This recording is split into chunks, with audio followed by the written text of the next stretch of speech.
কোন সিদ্ধান্তটা ক্লাব কর্তারা নিচ্ছেন, কোন সিদ্ধান্তটা ইমামি নিচ্ছেন, তার থেকে ব্যাপার হচ্ছে কোনটা ইস্টবেঙ্গলের জন্য ভালো হচ্ছে। আমার মনে হয় যারা ইনভেস্টার রয়েছে তারাও চায় ক্লাবের ভালো হোক, যারা ক্লাবের দিক থেকে রয়েছে তারাও চায় ক্লাবের ভালো হোক। এই বেশ কিছু প্লেয়ারের নাম আমরা শুনছি যেগুলো ট্রান্সফারের আরেকটু ভালো জায়গায় গেলে পরবর্তী আমি থেকে বেরিয়ে আসতে হবে, এখানে আমরাতে আসতে হবে। এই আমি এবং আমরার খেলাটা না এই জাতাকলে ইস্টবেঙ্গল অনেকদিন ধরে ফেসে। ইমামি হচ্ছে ইস্টবেঙ্গল ফুটবল টিমটার মালিক। কোয়েসের টাইমে আমরা শুনতাম ক্লাব কর্তাদের সাথে কোয়েসের ঝামেলা। যারা টাকা ইনভেস্ট করছে বেশি তারা মেন সিদ্ধান্ত নেবে। মোহনবাগান ক্লাবের ট্রফি আসছে না, মোহনবাগানের যারা ক্লাবের অফিসিয়াল রয়েছে তারা ঠুটো জগন্নাথ। ট্রান্সফার নিয়ে যেদিনই ভিডিও আসবে interesting video, Mohun Bagan super giant model যদি ফলো করা হয় আমার মনে হয় সেটা ইস্টবেঙ্গলের জন্য ভালোই হবে। Hello everyone, welcome back to our channel, welcome back to Bengali sports blog. Bengali sports ব্লগের নতুন একটি ভিডিওতে, নতুন এপিসোডে আপনাদের সকলকে ওয়েলকাম। অনেকদিন বাদে, মানে অ্যাকচুয়ালি একদিন দুদিন বাদে আর কি একটু নতুন ভিডিও। আপনারা এতক্ষণে টাইটেল এবং থাম্বনেল থেকে বুঝতে পেরে গেছেন এই ভিডিওর আমাদের মেন টপিক কি। ইস্টবেঙ্গল, অবশ্যই ডেফিনেটলি ইস্টবেঙ্গল এবং তার সাথে সাথে মোহনবাগান।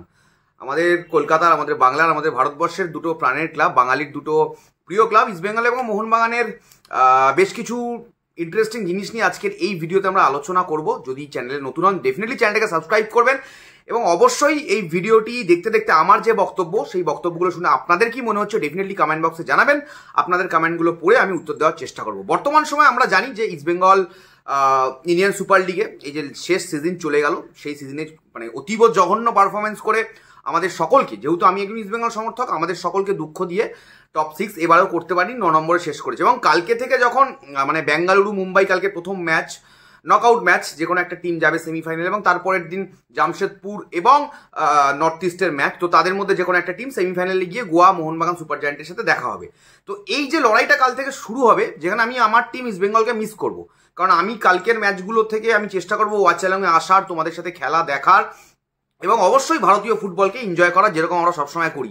তো আমার সেইখানেও একটা দুঃখ আছে এবং সেখানে আমার একটা অভিযোগও আছে যে আমার টিম নেই কেন, শেষ 5 বছর ধরে একবারও নেই কেন এবং কি কি কারণে নেই সেগুলো নিয়ে আমরা আলোচনা করেছি এবং কি কি কারণ, মানে যে কারণগুলোর জন্য নেই সেই কারণগুলোকে রেকটিফাই করে কি কি করলে আমরা নেক্সট সিজন থেকে টপ 6 বা চ্যাম্পিয়নশিপের লড়াইতে থাকতে পারবো বা চ্যাম্পিয়ন হতে পারবো, সেটার প্রথম স্টেপ যেটা এই মুহূর্তে আমরা সকলেই শুনতে পাচ্ছি যে ইস্টবেঙ্গলের যে ইনভেস্টার ইমামি এবং তাদের সাথে অনেকে বলছে ক্লাবের একটা লড়াই। আমি এখনো মনে করি না যেটা লড়াই।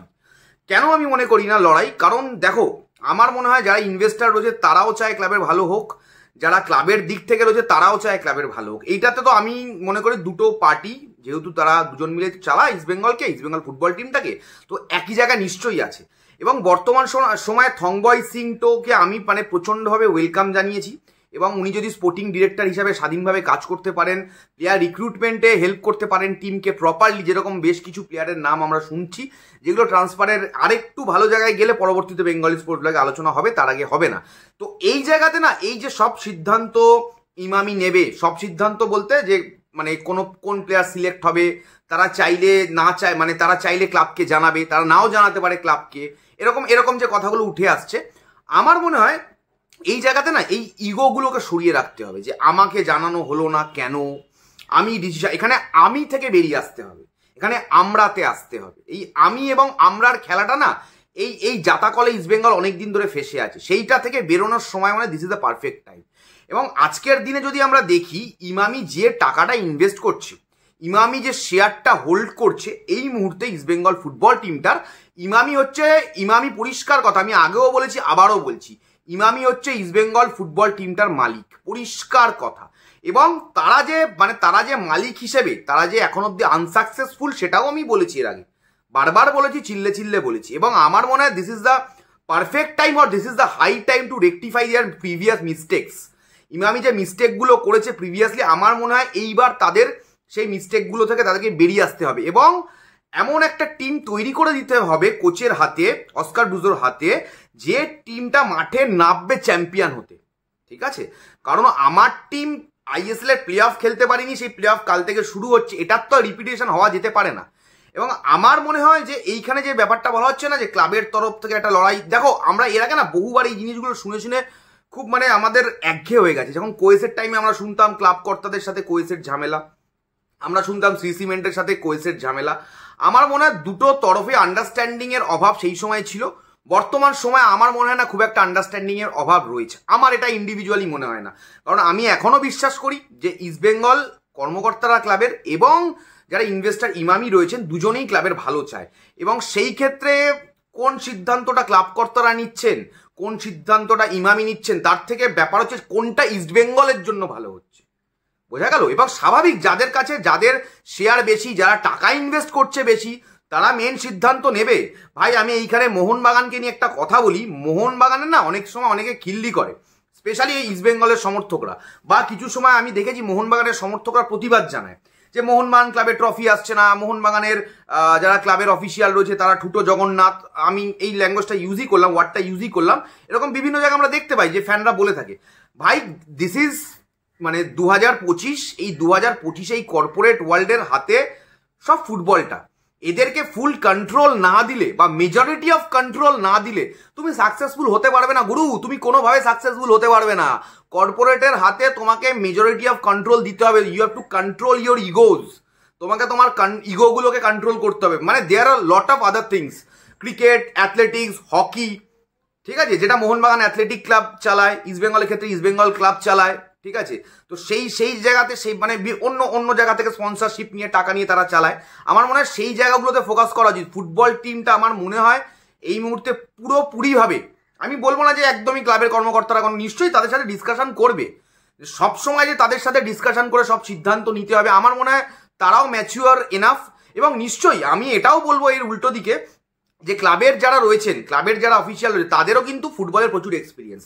তো ইমামি নিশ্চয়ই এতদিন তাদের সাথে আলোচনা করেছেন, পরবর্তীতে আলোচনা করেই করবেন, কিন্তু যদি কোনো জায়গায় আলোচনা না করতে পারে সেইখানে যেন সংঘাত না আসে, আর এই সংঘাতগুলো এসে যেন ইস্টবেঙ্গল টিমটা ক্ষতি না করে, কারণ এর আগে কিন্তু বহুবার করেছে, এটা মাথায় রাখতে হবে। এর আগে কিন্তু বহুবার এই নিজেদের সংঘাতের জন্য কিন্তু ইস্টবেঙ্গল সমর্থকরা, ইস্টবেঙ্গল ক্লাবের ঐতিহ্য কিন্তু মানে কি বলবো নষ্ট হয়েছে, কালি লেগেছে। এত বছরের বাজে পারফরমেন্স, ইন্ডিয়ান সুপার লিগের টানা 5 বছরের বাজে পারফরমেন্সটা কিন্তু এইটারই একটা ফসল। তো আমাদেরকে কিন্তু আশা করবো এই জায়গা থেকে বেরিয়ে আসতে হবে, এবং ওই আমিত্ব, আমি সব করব, আমি ইস্টবেঙ্গলের সর্বা, এই জায়গা থেকে আমার মনে হয় কারোরই থাকা উচিত নয়। টিম হিসাবে কাজ করা উচিত, কোনো সিদ্ধান্ত কেউ নেবে, কোনো সিদ্ধান্ত অন্য কেউ নেবে। এবং থংবই সিং তো এলে হায়দ্রাবাদের একটা দুটো প্লেয়ার আসতে পারে, অন্য জায়গা থেকে এক একটা প্লেয়ার আসতে পারে, বিভিন্ন প্লেয়ার আসতে পারে, পরবর্তীতে আরও একটু যদি মেজর জায়গায় যায়, শুধুমাত্র শর্ট লিস্ট হলেই সেটা নিয়ে আলোচনা আমি মনে হয় না এই মুহূর্তে করব। পরবর্তীতে ট্রান্সফার নিয়ে খুব ইন্টারেস্টিং ভিডিও আসবে, ট্রান্সফার নিয়ে যেদিনই ভিডিও আসবে ইন্টারেস্টিং ভিডিও আসবে। তো আমি বোঝাতে পারলাম এই ব্যাপারটা নিশ্চয়ই। এবং আমি যদি এটুকুও বলি যে মোহনবাগান মডেল মানে এটিকে মোহনবাগান মডেল নয়, মোহনবাগান সুপার জায়ান্ট মডেল যদি ফলো করা হয়, আমার মনে হয় সেটা ইস্টবেঙ্গলের জন্য ভালোই হবে। কেন বললাম মোহনবাগান সুপার জায়ান্ট মডেল আর এটিকে মোহনবাগান মডেলের মধ্যে কি তফাৎ? এটিকে মোহনবাগান ওয়াজ এ মার্জ এন্টিটি, সেই এন্টিটির নামটা উঠে গেছে বলে আমার মনে হয় সেই মার্জ এন্টিটির ওই প্রভাবটা নেই। এটা আমার ইন্ডিভিজুয়ালি মনে হয়। তোমরা তোমাদের মতবাদ নিশ্চয়ই রাখতে পারো কমেন্ট বক্সে, সেটা নিয়ে আমার কোনো অসুবিধা নেই, ডেফিনেটলি আমি পড়বো এবং উত্তর দেবো। মোহনবাগান সুপার জায়ান্ট এই মুহূর্তে যেরকম পুরো সঞ্জীব গোয়েঙ্কা ম্যানেজমেন্টের হাতের উপরে ছেড়ে দিয়েছে, দেবাশিস বাবু, সঞ্জয় বাবুরা বারবারই বলে থাকে যে না তারা যেটা করছে ঠিক আছে। এবং এই যে অনেক ক্ষেত্রে কিন্তু তাদেরকে এটাও মানে শুনতে হয়, সহ্য করতে হয় যে আপনারা তো ট্রফি ধরতে পারছেন। আরে ভাই, ট্রফি তো সমর্থকরা তো জিতছে, সমর্থকদের জন্য ক্লাব, অফিসিয়ালদের জন্য ক্লাব নয়।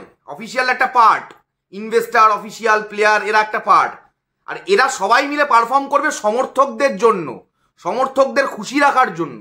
তো সমর্থকরা কিসে খুশি হবে? এই যে কাল থেকে ইন্ডিয়ান সুপার লিগে প্লে অফ শুরু হচ্ছে, সেখানে ইস্টবেঙ্গল নেই, হাঁ করে বসে থাকবে ইস্টবেঙ্গল সমর্থকরা, অন্য টিমের খেলা দেখবে, টোন টিটকারি টিপ্পনি করবে। মেজরিটি অফ ইস্টবেঙ্গল সমর্থক চাইবে মোহনবাগান কাপ জিততে না পারুক, মোহনবাগান জিতে গেলে মোহনবাগান সেলিব্রেট করবে, ইস্টবেঙ্গলকে আবার ট্রোল করবে। এটাই তো হবে। আমি কি ভুল বলছি? আমি তো ঠিক বলছি। আমি কি বলছি আমি জানি, আমি জেনে বলছি।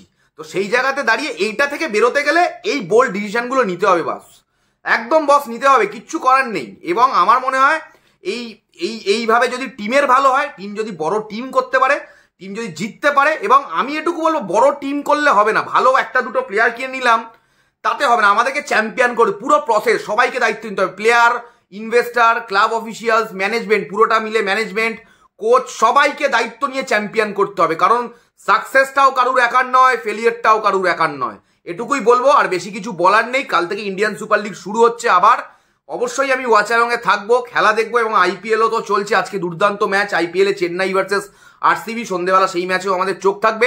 খেলা নিয়েই মেতে আছি। ভিডিও কম আসছে বলে চিন্তা করো না, যখনই ভিডিও আসবে ঠিকঠাক ভিডিও আসবে, ভুলভাল ভিডিও আসবে না, সেই জন্যই ভিডিও কম আসছে।